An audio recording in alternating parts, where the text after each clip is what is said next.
किसानों को नहीं मिल रहा। शुगर केन की जो बड़े बड़े लोग हैं उनको जरूर मिल रहा है लाभ, गडकरी जी की बेटों की फैक्ट्रीज को मिल रहा है लाभ।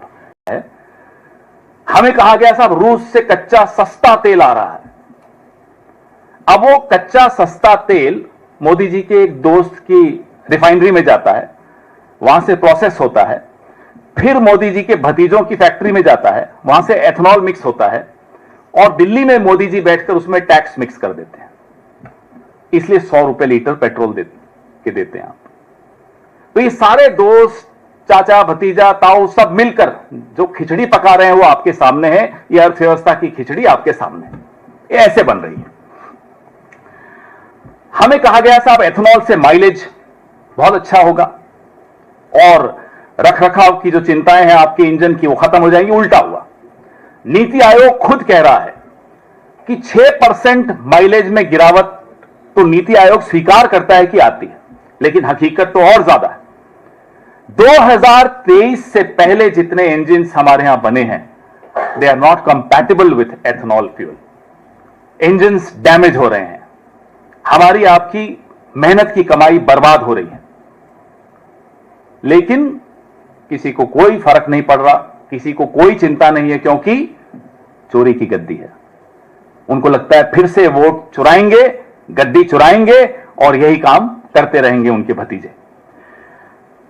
अब E30 की भी बात हो रही है। हमारी आपकी चिंताओं की कोई चिंता नहीं उन लोगों को।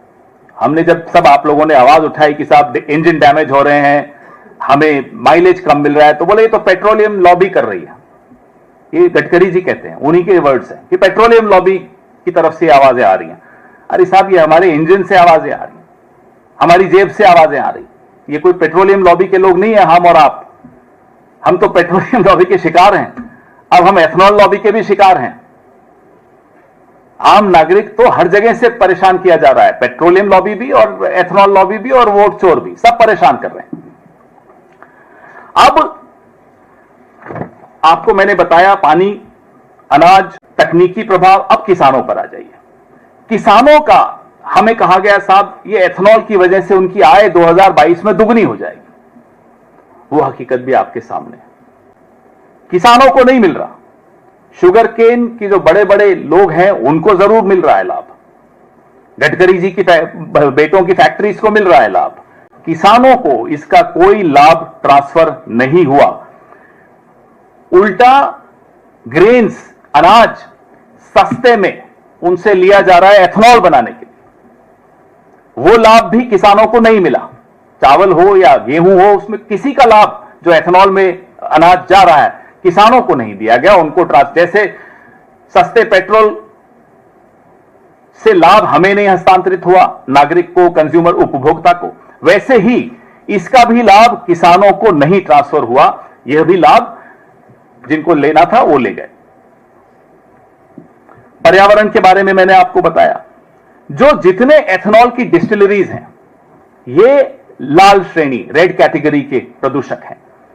जो सबसे डेंजरस, सबसे एक्सट्रीम कैटेगरी है पर्यावरण के लिए नुकसान पहुंचाने वाली कैटेगरी, वो है रेड कैटेगरी। ये उस रेड कैटेगरी में आती हैं एथेनॉल की डिस्टिलरीज। तो हमें एक बात कोई समझा दे सरकार की तरफ से कि एथेनॉल से लाभ किसको हुआ, आम नागरिक को क्या लाभ हुआ, किसान को क्या लाभ हुआ, पर्यावरण को क्या लाभ हुआ, किसको लाभ हुआ, बताइए। ये सवाल रोज बढ़ रहे हैं, सवाल आज भी खड़े हैं, जवाब नहीं मिल रहा।